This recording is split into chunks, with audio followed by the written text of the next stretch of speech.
So, you've probably clicked on this video because you want some tips and advice about how to get better at wands. Well, either that or because you're doing that thing where you're just watching suggested videos and you ended up here. Either way, hello, hope you enjoyed the video and thanks for watching. Before we start, I should say that I don't claim to be the best wands player, I'm just someone who has practiced a lot and is improving, but I still have a long way to go. The usual format applies to this video. The video has been split up into sections, each referring to a specific tip or piece of advice that I feel will be useful. I'll pin timestamps for each section in the comments below in case people want to watch specific sections. I hope that by the end of the video you'll be able to take away some useful tips and advice that can help you improve your wands gameplay going forward. Let's get going. This first point is a super important tip. Whether in offense or defense, be prepared to change how you're playing. For example, in offense, if you always go for the same shot, this will mean that you become predictable to your opponent and quite easy to defend. So try changing up what you're doing, maybe try bump play or fake. Ultimately, the more options you have, the harder you will be to read and therefore defend against. Likewise, in defense, it's important to change up how you challenge. For instance, if you challenge early all the time, then your opponent will realise this and probably start flicking early, in which case it'll just go straight over your head. So try throwing in the occasional fake challenge to keep them guessing. And if you usually fake, throw in the occasional quick challenge. Just change it up and make it difficult to predict. Before we move on, I quickly want to touch on not overcommitting. I don't want to make it its own topic because I didn't think I had enough about it, but just be careful when you're challenging not to overcommit. In 1v1s, you're always the last man, so as soon as you overcommit, it's essentially a goal every time. So just be careful with that, and if you're changing it up to be aggressive, make sure you're not overcommitting. So, anyone who knows even a little bit about defending in Rocket League will probably have heard this term at some point. If you haven't, don't worry, I will quickly explain it to you. So, shadow defending is a technique used when you're last man back and waiting for an opportunity to challenge your opponent. The idea is that you mimic your opponent's movements, staying in a position where you can cover as much of the goal as you can, whilst not being so close that they can flick you, but also not far away that if they lose control of the ball or get a small touch, you can't challenge them. Shadow defense is not just useful for wands, but also every other standard playlist, so it's important you know how to do it. I have referenced shadow defense in one of my previous videos, the how to make saves and defend better video, so if you did want to know any more about it, I go through it there also.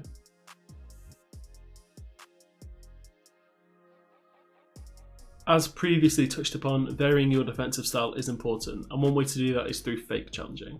I know I did briefly mention it in the change it up section, but I'm going to go through it in more detail because it is an essential part of 1v1s. The reason fake challenges are so important is because anytime you flip into a challenge in 1v1s, you're essentially going all in because of the much slower recovery time after dodging. So if you can make the opponent give up the ball by faking, not only have you stopped their chance of scoring in that attack, but you've also ensured that you can counter-attack straight away because you don't have to waste time recovering. Just make sure not to do this too often though, or your opponent will begin to work out that you're not actually fake challenging. Also make sure you don't accidentally get too close to the opponent before turning away, as this could quite easily lead to them just flicking it over your head and you won't be able to save it. This is arguably one of, if not the most important areas of your wands game, and given that you'll be probably going for a lot of kickoffs in your matches, it's important to have a solid kickoff that won't result in you conceding a goal every single time. Now, I'll be the first to admit my kickoffs are, at times, questionable. It's something that I've always struggled with, but also something that I've worked really hard and I have got a lot better at. Now, I'm not going to say what kickoff you should do because it would be above my pay grade. As I previously mentioned, I'm not the best at kickoffs, however my general advice would just be to have a solid kickoff that you can get right 9 times out of 10. For me, I'm fairly inconsistent with fast kickoffs, so I favour a simple diagonal kickoff that's still fairly quick, and I also make sure to watch my opponents so I can change when I'm going to make contact with the ball. It's also very important to vary your kickoff from time to time, especially if your standard kickoff isn't working that well for you. Some varieties of kickoffs include faking, slow kickoffs, or trying to force the ball to one side or the other. There are loads of really good guides on learning and understanding kickoffs, so if you need any more information there's plenty out there, or as usual, I'm happy to do a more in-depth video myself.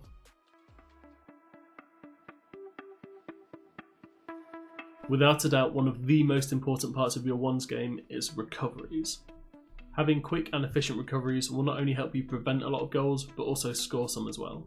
In my opinion, this is a hugely undervalued aspect of wands and something that I always try to improve, as I know I can be better at it. I'm far from an expert in this regard, but my advice would be to get used to using half flips, wave dashes, and holding down power slide when you recover to keep momentum, as well as learning the boost pad lines so you don't waste time going to the corner big boost when you should be recovering to your goal.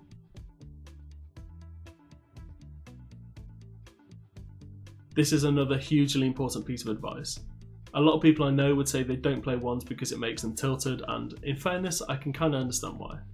In ones, it's just you, so every mistake you make is likely to be punished, and if you're having a bad day, well, there's no one to help you. However, what changed my view on ones and what stopped me getting so tilted was accepting that I'm going to make a ton of mistakes, but in doing so, I will improve. I understand not everyone will have this view, but when I play Rocket League, I play to improve, so even if I lose, I can still enjoy myself if I feel like I'm improving. And besides, even the pros make mistakes, so you can't expect to be perfect and shouldn't have that pressure on yourself. Ultimately, it's meant to be a game and you're meant to enjoy it, so try your best to do so. So this one might seem obvious, but just think to yourself how many times you or a friend has said that open net shots are the hardest. In 1v1s you get a ton of open nets, so it's important that you're consistent with scoring them. In theory, every time you get an open net it should be a goal, no excuses. Should is the key word here though, as there are a lot of reasons why people miss. The two reasons that I've noticed I miss open nets and that may apply to other players are rushing shots when you have more time and shooting for the corner of the goal and ending up hitting it wide when you have an open net. To try to fix these, just make sure you're more aware of your opponent's position at all times and that you can take time if you have it, and to aim for the middle of the goal so that if you do miss hit it, it should still go in the corners.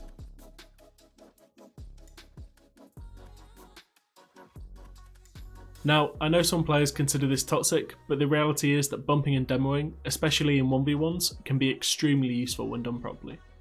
For the record, I'm not saying that you should chase demos all game, but if you find yourself in a position to get a bump or a demo, providing it won't take you out of the play, it's worth going for.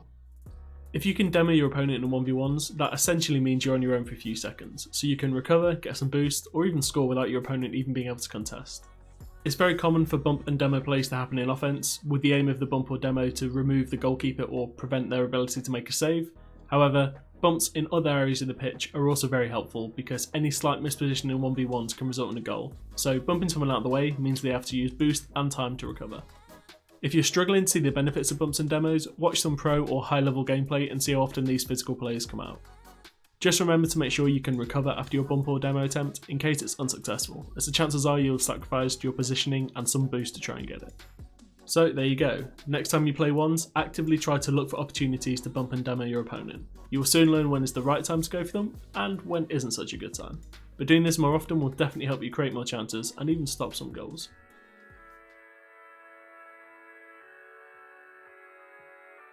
Another huge part of 1v1s is the 50-50 game. If you can win the majority of these challenges, you can give yourself a huge advantage in both offense and defense.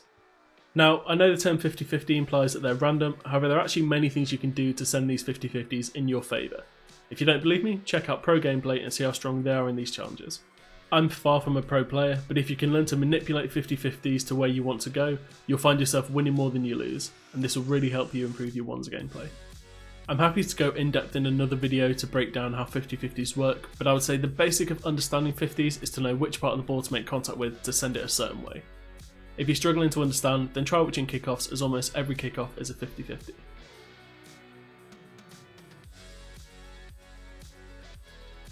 All the points mentioned in this video are important, but I feel like this one will resonate particularly strongly with a lot of players. Boost management is important in any playlist, but particularly in 1v1s where if you find yourself out of the play, you're more than likely going to get scored on. A very common mistake a lot of people make is going for boost when they don't really need it and then leaving an open net to get scored on.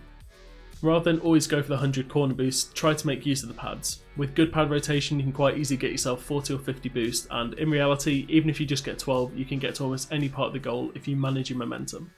This doesn't mean you can't get the big boost, but try not to go out of your way to do it.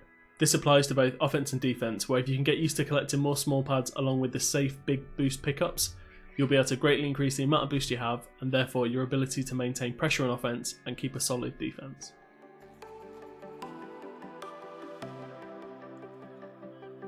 The final point, which is also very important, is to not give up. There are often more goals in ones games than any other standard playlist, and even at the very highest level, it's common to see games with well over 10 goals scored.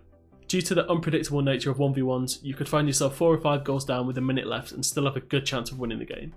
With a few quick kickoff goals and some momentum in your favour, it's very realistic to make the comeback.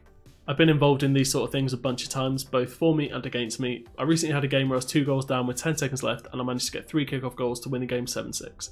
In ones, you should never give up. It's always possible. I just wanted to quickly jump in and say thank you for all the support over the past few months. We just hit 100 subscribers, and to me that is crazy. It might not seem like a lot to some people, but I've always made my videos for fun and because I enjoy doing them, so every time someone subscribes to the channel it makes me realise that they're not too bad and inspires me to keep on making them. So thank you to everyone who supported the channel, and let's hope this is the first of many milestones.